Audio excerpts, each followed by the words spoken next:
Uh, Good morning, my dear friends.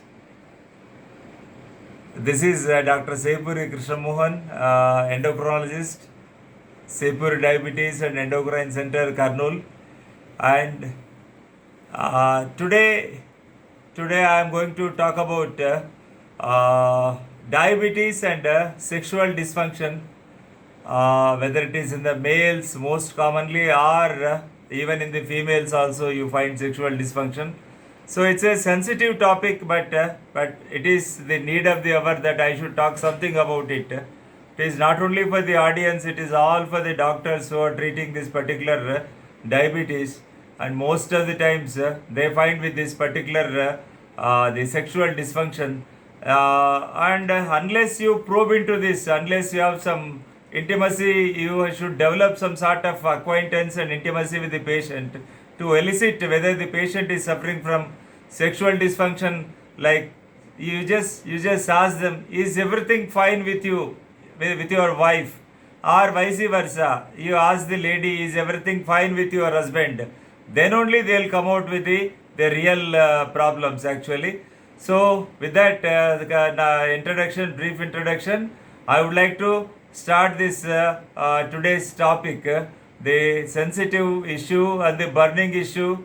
And the most of the patients, they feel shy to just tell the doctor that they have some sort of the sexual dysfunction, or the impaired libido, or the erection problems, or the premature ejaculation, or the loss of sexual desire from females, and so on the complaints go on. And now I come to my topic, the diabetes and the sexual dysfunction actually. And as an endocrinologist, I would like to brief what diabetes mellitus is. So diabetes mellitus is one of the most common chronic diseases over the globe, and it has now become an epidemic actually. See, diabetes is of like four categories. The first will be the type 1 diabetes, and the second will be type 2 diabetes, which is commonly seen. The type 1 accounts for the 5 to 10% of the entire the disease, and whereas the type 2 diabetes mellitus accounts for 90 to 95% of the total the population. And this particular the gestational diabetes or the pre-gestational diabetes is the one that we see any sort of the glucose fluctuations, that is dysglycemia, in any time of this during seen for the first time during the pregnancy, is defined as the gestational diabetes. And the people who already have been suffering from type 1 diabetes or type 2 diabetes, they contemplate pregnancy, and they eventually conceive and they become pregnant. That is called the pre-gestational diabetes. So they already know that they have diabetes and they are on medication.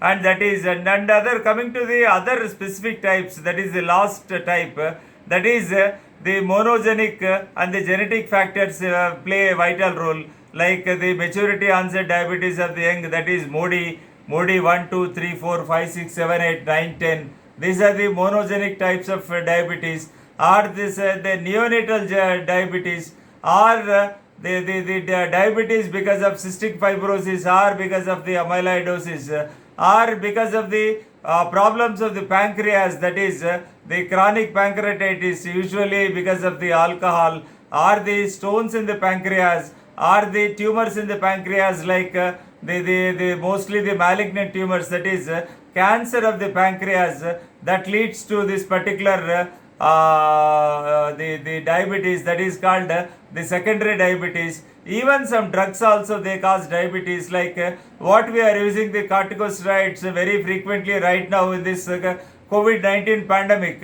Everybody is unnecessarily using this particular the corticosteroids. Even I'm little bit ashamed to say that even the qualified doctors are using the corticosteroids individually. So that leads to a state called the drug-induced diabetes, that is a secondary diabetes.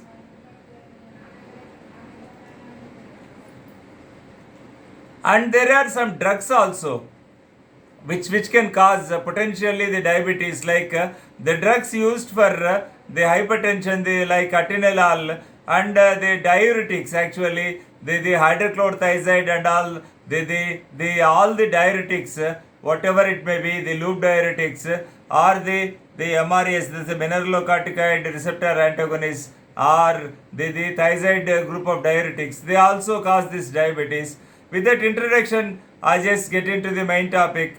Diabetes mellitus is one of the most common chronic diseases over the globe, and it has now become an epidemic. It can be observed that several behavioral and the environmental factors have contributed to the rise in diabetes incidence in industrialized countries, including the overweight, that is where the BMI is above the 25 kilograms per meter square, and the obesity, that is defined as the body mass index of more than 30 kilograms per meter square. This is according to the Western criteria, and we have a different cutoffs for the Indian subset of population.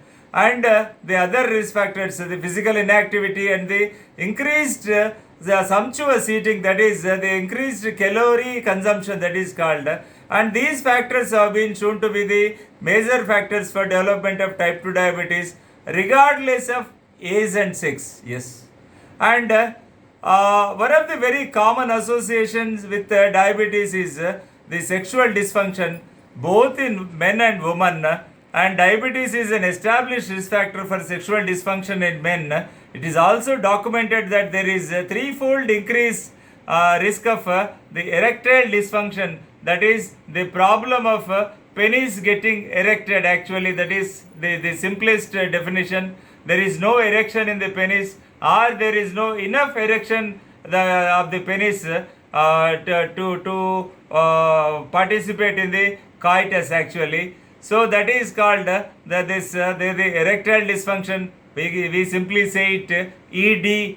And in the diabetic men, when compared with the non-diabetic men, and the most common problem associated with either with diabetes, this particular the ED, erectile dysfunction, or without ED is the premature ejaculation. That is the ejaculation will be so fast.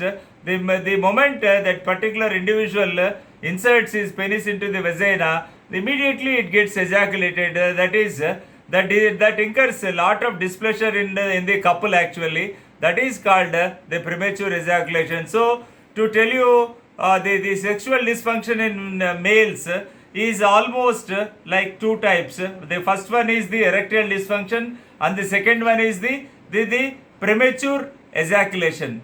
And this can also be attributed to the coexistence of several comorbidities along with the diabetes, such as hypertension and the overweight and the obesity and the metabolic syndrome and the consumption of alcohol and the cigarette smoking and the atherogenic dyslipidemia. These are all the factors. The tobacco in any form, alcohol in any form will reduce the desire, will lead to premature ejaculation, which are the themselves the risk factors for sexual dysfunction in both the sexes.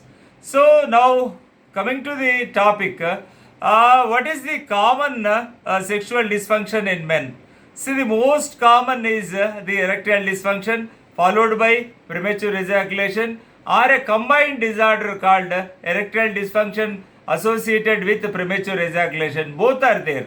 So not enough erection, and at least the play should be like the coitus will be last for 2 to 5 minutes. In this case, within 30 seconds or 40 seconds, the patient ejaculates, and it serves no purpose for the couple and in getting out the sexual pleasure. So let us talk something about the erectile dysfunction. Erectile dysfunction is is defined as the persistent inability to achieve or maintain the penile erection for successful sexual intercourse. This often causes the decreased quality of life in men and even the women also. And erectile dysfunction is a common sexual disorder that increases with age. Further, several cross-sectional and longitudinal studies have shown that in association between erectile dysfunction and the most of the cardiovascular risk factors such as diabetes, smoking, hypertension, dyslipidemia or the hyperlipidemia, the metabolic syndrome, and as well as the depression. It is a two-way bidirectional. Depression causes the erectile dysfunction and erectile dysfunction causes depression. And the lower urinary tract symptoms, that is called LUTS, LUTS, the lower urinary tract symptoms, and poor health status, and moreover the very important the take home message here is erectile dysfunction is a sensitive indicator that it is associated with the significantly increased risk of the cardiovascular disease, that includes either the myocardial infarction or the paralysis, that is stroke, and all cause mortality. So you have to always bear it in mind that once you have the erectile dysfunction, it doesn't only make you unhappy, and it also leads to the future cardiovascular diseases, that is in the form of heart attacks and in the form of strokes and in the form of all cause mortality also. All cause mortality is nothing but all cause the death rate. So that is why this particular the erectile dysfunction is so important. And advanced age and the longer duration of diabetes have been associated with an increased risk of erectile dysfunction in diabetic patients. And what causes the erectile dysfunction in particularly this diabetes population? And the cause of erectile dysfunction depends on both psychological and the organic factors which play a major role in erectile dysfunction, as well as the psychological and the relationship issues which often coexist. And the macrovascular complications in diabetes corresponds to the atherosclerotic damage in the blood vessels, which will limit the blood flow to the penis. The endothelial dysfunction in diabetes is manifested, and not only this particular once there is the decreased blood supply to the penis, you also have to understand that there is decreased blood supply to the brain and the heart also. So that is the reason I said when there is the erectile dysfunction, this is a sensitive indicator of the future heart attacks and the strokes, and that may lead to even all cause mortality also. And so the basic mechanism is the penile artery, which is getting the less blood supply because of the atherosclerotic process, which makes the artery very very narrow. So penis will not get the enough desired blood circulation during this particular process of intercourse or coitus. The endothelial dysfunction in diabetes is manifested as decreased bioavailability of the nitric oxide. And nitric oxide is a very important substance resulting in the insufficient relaxation of the vascular smooth muscle of the corpora cavernosa, the two masses of the erectile tissue forming the bulk of the penis. And insulin resistance and the visceral adiposity, which are the both distinctive clinical features of this particular the type 2 diabetes, which are associated with pro-inflammatory state of the results, and the decreased availability of the activity of the nitric oxide, that is NO, leading to erectile dysfunction in overweight and the obese diabetic men actually. So it is also known that there is a level of the hormone called the male hormone, the testosterone, is also needed for good erectile dysfunction. This needed for good the erectile function actually. And if there is deficiency of testosterone in the patient suffering from diabetes, or otherwise also, even we see it in the common population also, where who smoke, who take alcohol, who are obese, who are overweight, who have got this atherogenesis process, even without the presence of diabetes, even in the presence of hypertension also, you find this particular the decreased levels of testosterone. You measure the testosterone, and if it is low, you just have to supplement the testosterone. It is available only in the form of injections. One injection a week for 6 to 8 weeks will suffice, and this the deficiency is very much the replaced actually by giving the testosterone injections actually. So therefore, the testosterone deficiency in diabetes include low levels of sexual hormone binding globulin due to the insulin resistance and the increased aromatic activity. Increased the aromatase, the enzyme aromatase enzyme activity in visceral adipose tissue, leading to an augmented conversion of testosterone in estradiol, and the leptin resistance, causing the reduced secretion of the luteinizing hormone, which is called LH, and the testosterone, and increased levels of the inflammatory mediators, which may suppress the secretion of the gonadotropin releasing hormone and the luteinizing hormone. So this is the mechanism behind this particular the erectile dysfunction. What the interplay between this particular hormonal imbalance, and which leads eventually to this particular erectile dysfunction. And now coming to the next question, can we treat the particular erectile dysfunction in diabetes? I say absolutely yes. It is a very treatable condition, and once the patient comes out with this particular problem, the clinician who is treating that particular the case of erectile dysfunction, and he has to evaluate in a proper manner. He has to elicit the history first. He should go for the clinical examination of the external genitalia, the penis and the testis and all, rule out the organic problems, and you can just order this particular the RISI scan, that is called the penile vascular Doppler, or you can just go for this the hormone assay, the testosterone levels and all you can measure, and then you can properly thoroughly evaluate the case. Then only comes the treatment. Now treatment is the last part. It depends on the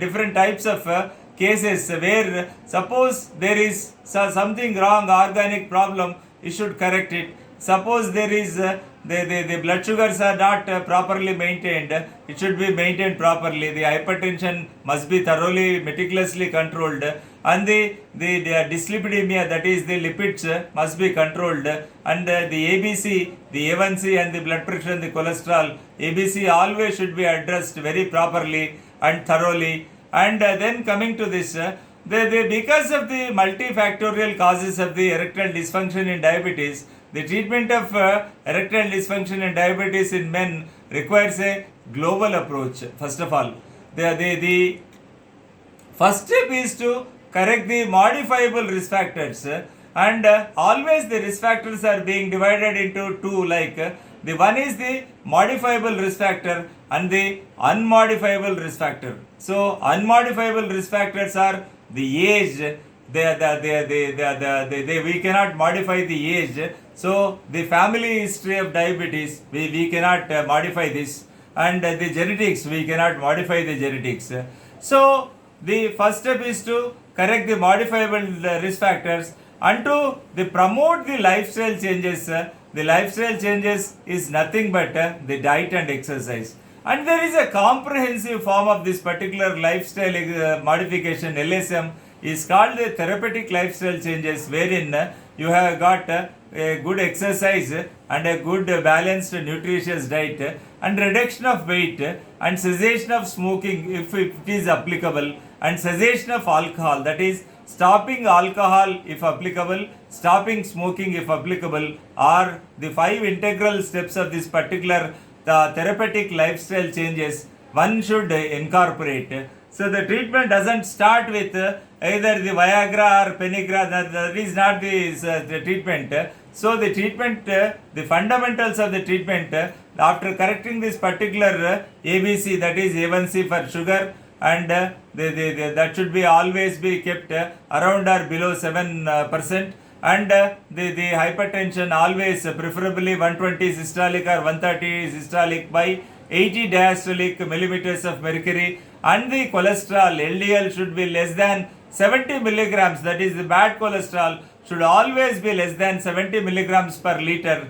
And after that the lifestyle modification and the intensified lifestyle modification, what is I said, that is the therapeutic lifestyle changes put together will bring down all these the ABC to the target. The lifestyle changes such as the increased physical activity, and that is at least walking for 60 minutes, a brisk walk for 60 minutes, or the diet and the reduced calorie intake have been associated with the amelioration of the erectile dysfunction in the male population in general. And there was a study by Wing et al. Actually in which which changes the erectile dysfunction were evaluated in 1 year, the 306 overweight men and